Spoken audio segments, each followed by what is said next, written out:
안녕하세요, 예삐 영어부 친구들. 선생님이 오늘 사도행전 9장 말씀을 읽겠습니다. 사울은 여전히 주님의 제자들을 죽이겠다는 생각으로 그들을 위협하고 있었습니다. 그는 대제사장에게 가서 다마스커스의 여러 회당에 보내는 편지를 써달라고 했습니다. 남자든 여자든 그 도를 따르는 사람이 있으면 닥친 대로 붙잡아서 예루살렘으로 끌고 오려는 것이 그의 생각이었습니다. 사울이 길을 떠나 다마스커스에 가까이에 이르렀을 때였습니다. 갑자기 하늘로부터 맑은 빛이 사울을 둘러 비쳤습니다. 사울은 땅에 엎드렸습니다. 그때 사울아, 사울아, 네가 왜 나를 박해하느냐 하는 소리가 뚜렷이 들렸습니다. 사울은 주님은 누구십니까? 라고 물었습니다. 나는 네가 박해하는 예수다. 일어나 성으로 들어가거라. 네가 해야 할 일을 일러줄 사람이 있을 것이다. 라는 목소리가 들렸습니다. 사울과 함께 길을 가던 사람들은 무슨 소리가 나는 것 같은데 아무것도 보이지 않으므로 깜짝 놀라 말도 못하고 가만히 서 있었습니다. 사울은 땅에서 일어나 눈을 떴으나 아무것도 볼 수 없었습니다. 그래서 사울과 함께 있던 사람들이 그의 손을 잡고 다마스커스로 데려갔습니다. 사울은 3일 동안 앞을 보지 못했으며 먹지도 마시지도 않았습니다. 다마스커스에 아나니아라는 어떤 제자가 살고 있었습니다. 주님께서 환상 중에 아나니아야 라고 부르셨습니다. 아나니아는 주님 제가 여기 있습니다 라고 대답했습니다. 주님께서 아나니아에게 말씀하셨습니다. 일어나 곧은 길이라고 하는 거리로 가거라. 그리고 유다의 집에서 사울이라는 다소 사람을 찾아라. 그가 지금 거기서 기도하고 있다. 그가 환상 속에서 아나니아라는 사람이 찾아와 그에게 손을 얹어서 그의 시력이 회복되는 것을 보았다. 아나니아가 대답했습니다. 주님, 제가 많은 사람들에게서 그 사람에 관한 소문을 들었는데 그가 예루살렘에 있는 주님의 성도들에게 많은 해를 입혔다고 합니다. 그리고 그 사람은 대제사장들에게서 주님의 이름을 믿는 모든 사람들을 잡아갈 수 있는 권한을 받아 가지고 이곳에 왔다고 합니다. 그러나 주님께서 아나니아에게 말씀하셨습니다. 가거라. 그는 이방 사람들과 여러 왕들과 이스라엘 백성 앞에서 나의 이름을 전하도록 선택된 나의 도구이다. 그가 내 이름을 위해 얼마나 많은 고난을 당해야 할지를 내가 그에게 보여주겠다.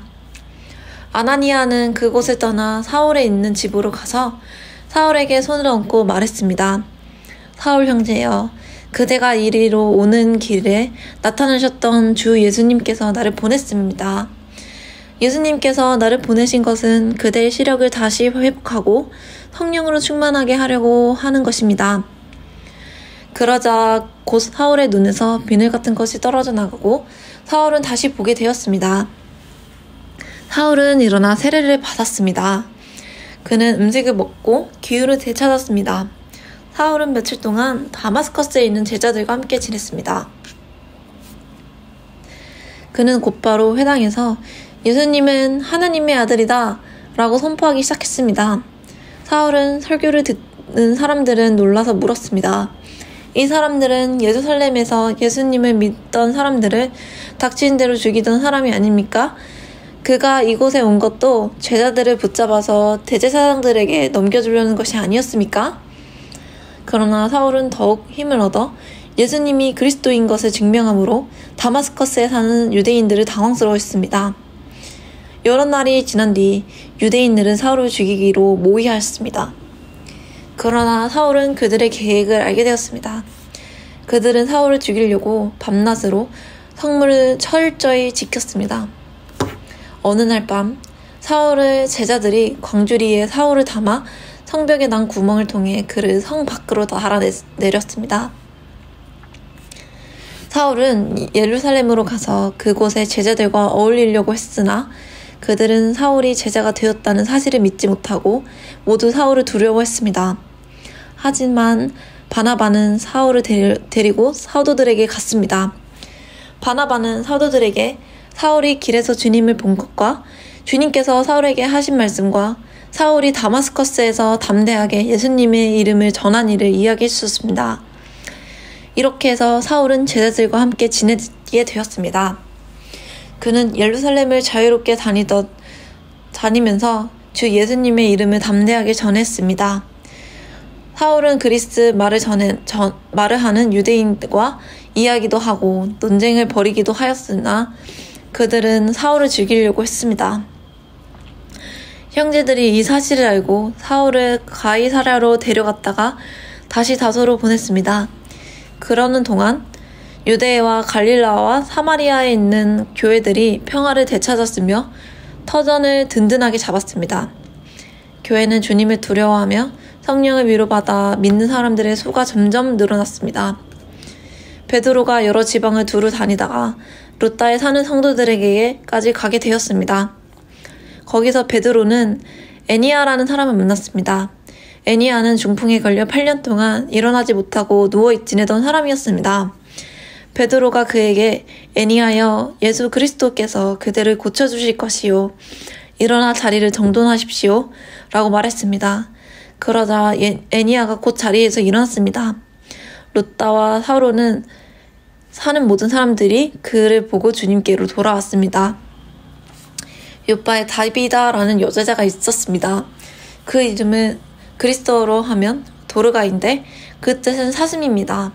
다비다는 언제나 착한 일을 하고 가난한 사람들을 돕는 일에 힘썼습니다. 베드로가 루다에 머물고 있는 동안 다비다가 병이 들어 죽고 말았습니다. 사람들은 다비다의 시신을 씻어 다락방에 두었습니다. 루다는 요바에서 가까운 곳에 있었습니다. 요바에 사는 제자들이 베드로가 루다에 있다는 말을 듣고 두 사람은 베드로에게 보내어 속히 와달라고 부탁했습니다. 베드로가 일어나 그들과 함께 요바로 갔습니다.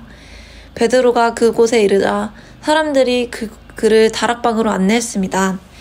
과부들은 베드로의 곁에 서서 울며 도르가 살아있을 때 만든 여러 옷가지를 베드로에게 보여줬습니다. 베드로는 사람들을 모두 내보낸 뒤에 무릎을 꿇고 기도했습니다. 그리고 나서 시신을 향해 몸을 돌려 다비다여 일어나시오 라고 말했습니다. 그러자 다비다가 눈을 떠서 베드로를 보더니 일어나 앉았습니다. 베드로가 손을 내밀어 다비다를 일으키고 성도들과 과부들을 불러서 다비다가 살아난 것을 보여주었습니다. 이 소식을 요파 전체에 알려지자 많은 사람이 주님을 믿었습니다. 베드로는 요파에 있는 여러 날 동안 가죽 제품을 만드는 시몬의 집에서 묵었습니다. 아멘.